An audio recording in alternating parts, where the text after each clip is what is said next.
The Ethiopian famine that swept the country between 1983 and 1985 provided the world with countless chilling images. Children with kwashiorkor, their bellies extended out caused by fluid retention and a swollen abdomen, vultures circling those close to death, a country descending into hell. The famine is commonly attributed to a severe drought that hit the country around this time.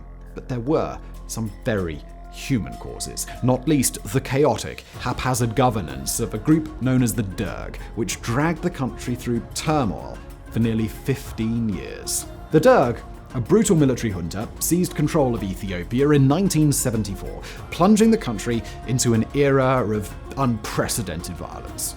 Emerging from the shadows of political chaos, this collective of military officers dethroned Emperor Haile Selassie, ending centuries of imperial rule and promising revolutionary change. Instead, they ushered in a reign of terror marked by relentless repression, human rights abuses, and widespread suffering. Before the rise of the Derg, Ethiopia was a nation steeped in tradition, ruled by an emperor who symbolized Ethiopian independence and continuity. Yet despite his international acclaim, domestically, Ethiopia was grappling with severe economic hardship, social inequality, and growing discontent among its population. Famine and poverty plagued the rural areas, while political unrest simmered beneath the surface in the urban centers. It was a powder keg of a situation ripe for revolution, but few could argue that what came next was anything short of disastrous. Now, before the Derg's ascent, Ethiopia was a land of stark contrasts and deep-rooted traditions. Under the long reign of Emperor Haile Selassie, the country maintained its sovereignty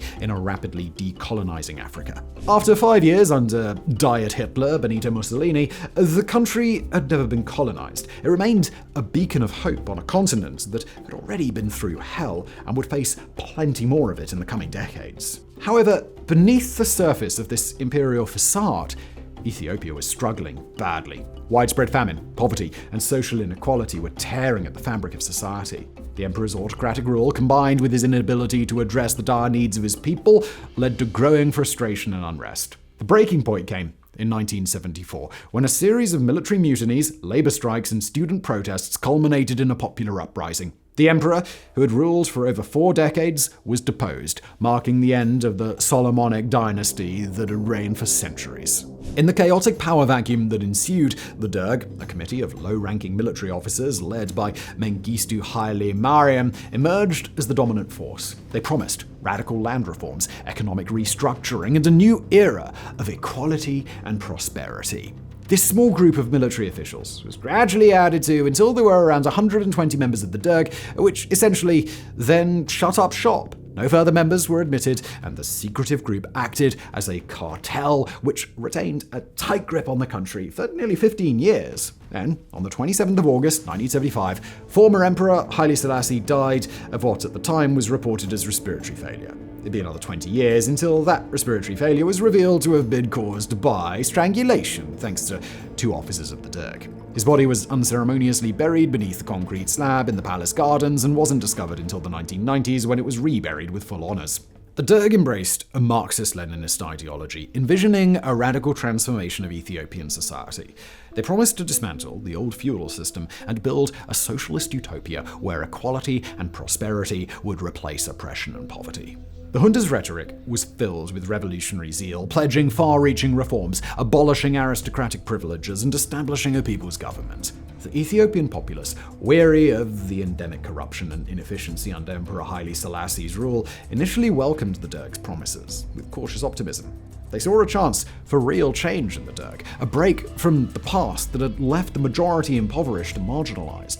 Internationally, there was a mix of skepticism and intrigue. Some countries, particularly those aligned with the Soviet bloc, saw potential in supporting a new socialist state in Africa, while others remained wary of the junta's violent methods and ideological rigidity. However, the Derg's methods quickly morphed to reveal the monster beneath. The junta rapidly began to consolidate power, executing former officials and perceived enemies of the state. What started as a revolution of hope soon descended into a nightmare of terror and oppression, forever altering the course of Ethiopian history. The brutality of the Derg's regime inevitably spurred resistance. Opposition groups began to coalesce, driven by a desperate need to overthrow the tyrannical junta.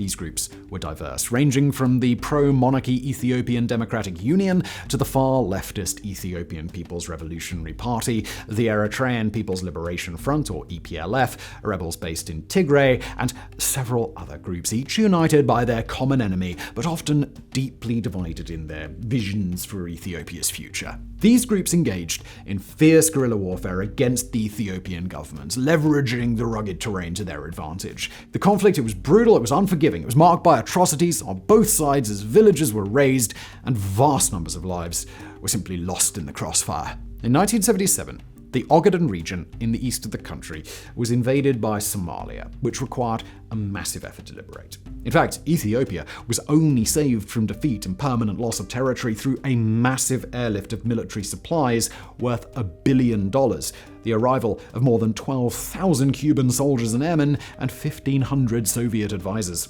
While fighting raged in the Ogaden region, the ongoing civil war was devastating the country, with external powers and neighboring countries playing significant roles in the conflict. The Cold War context meant that the Derg received support from the Soviet Union and its allies, while resistance groups often garnered support from regional adversaries and Western countries looking to counter Soviet influence. This meant guns and weapons flooding into Ethiopia, fueling a conflict that would eventually kill 1.2 million people. While the Derg was able to fight off much of the resistance, it could never bring the whole country under control, and its response was horrifying. Between 1976 and 1978, the Derg launched Ki Shibir, also known as the Red Terror, which sought to cleanse Ethiopian society by eliminating anybody deemed opposed to the regime. Public executions, mass arrests, and torture became the norm as the Derg targeted anyone suspected of dissent. Streets became littered with bodies, and pools of blood became a common sight. Civilians, students, intellectuals who had initially supported the Derg found themselves caught in a maelstrom of violence, terrorized into submission, or exterminated for resisting. In a landscape of fear and brutality, the Derg's operatives ruthlessly hunted down perceived enemies.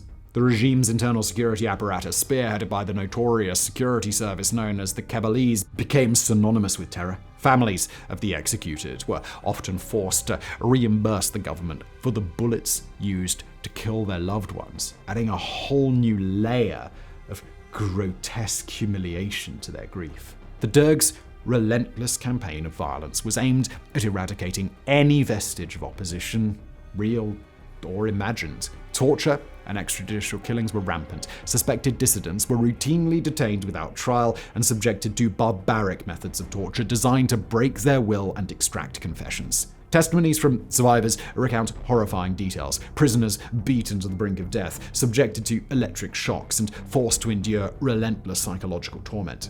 The lucky ones were those who met a swift end. Many others languished in agony, their cries for mercy swallowed by the oppressive silence of the Derg's prison cells. On the 27th of March 1977, the Derg instigated a massive house-to-house search in Addis Ababa using civilian groups that they had armed to the teeth. An unknown number died that day, but the ransacking of properties and the open theft from government-sponsored armed thugs sent a shiver through Ethiopia. A few days later, dozens were arrested at the Berhanina Salam printing press for their supposed political views, but were soon released because of the lack of evidence. The next day, 9 of the arrested were found murdered, including a heavily pregnant woman. The killings shocked the country, and the perpetrator, a certain Germa Kabede, was later found to be the political bureau's chief executioner. Not wanting to fuel bad press, the Derg had Kabede and a few others executed for being enemies of the revolution, before continuing with their Red Terror that killed between 250,000 and 750,000 people, depending on which source you go on. But it wasn't just systematic violence. The Derg's land reforms and nationalization policies were central to their Marxist-Leninist vision. They aimed to redistribute land from the nobility and wealthy landowners to the peasantry, theoretically creating a more equitable society. However, the implementation was chaotic and led to disaster. Large estates were seized without proper planning, and redistribution often favored those loyal to the regime. In the short term, this led to significant disruption in agricultural production. It also caused widespread resentment among dispossessed landowners and a disorganized agricultural sector that simply began to fall apart. Now, The economic policies of the Derg, combined with severe droughts, led to one of the most devastating famines in Ethiopian history. The government's response was marked by inefficiency and callousness. Rather than addressing the crisis, the Derg often prioritized military campaigns over humanitarian needs. International aid efforts were hampered by the regime's suspicion and obstruction, limiting the reach and effectiveness of relief operations. The famine decimated the population and highlighted the stark failures of the Derg's governance, leading to a collapse of what little economic stability remained. Ethiopia's agrarian economy has always been vulnerable to climatic variations. Due to its location in the Horn of Africa, the country frequently experiences droughts, and the 1980s saw severe shortages that significantly reduced agricultural output. The most affected regions were in the north, particularly Tigray and Wollo, areas already struggling with marginal agricultural conditions. The combination of drought, overuse of agricultural land, inadequate irrigation infrastructure, deforestation, and a lack of agricultural innovation led to significant soil degradation, making the country highly susceptible to famine. Many of these issues had been years in the making, but under the Derg regime, the Ethiopian economy suffered from tragic mismanagement that further exacerbated the problem. Farmers were organized into collectives, and agricultural output was subject to state control. The Derg's focus on large-scale state farms, often at the expense of smallholder farmers who made up most of the agricultural sector, proved inefficient and unproductive. Additionally, the regime's insistence on low agricultural prices to control urban food costs demotivated farmers, reducing farm output and leading to widespread food shortages.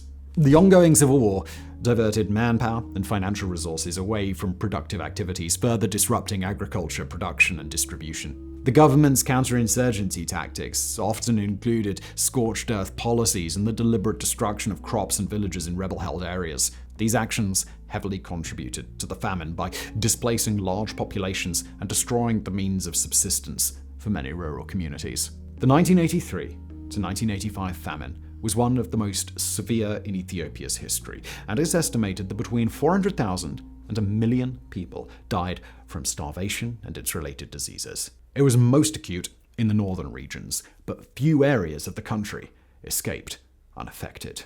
The famine and civil war precipitated a broader economic collapse in Ethiopia during the 1980s. The country's GDP contracted, inflation soared, and unemployment rates increased dramatically. The Derg's efforts to industrialize the economy were largely unsuccessful. State-owned enterprises were plagued by corruption, mismanagement, and a lack of investment. The industrial sector, which was supposed to be the backbone of the socialist economy, failed to generate sufficient output or employment.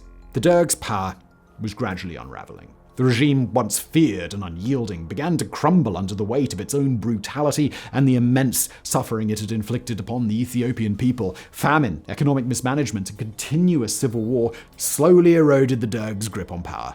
Its promises of a socialist utopia had long been shattered, replaced by widespread disillusionment and despair.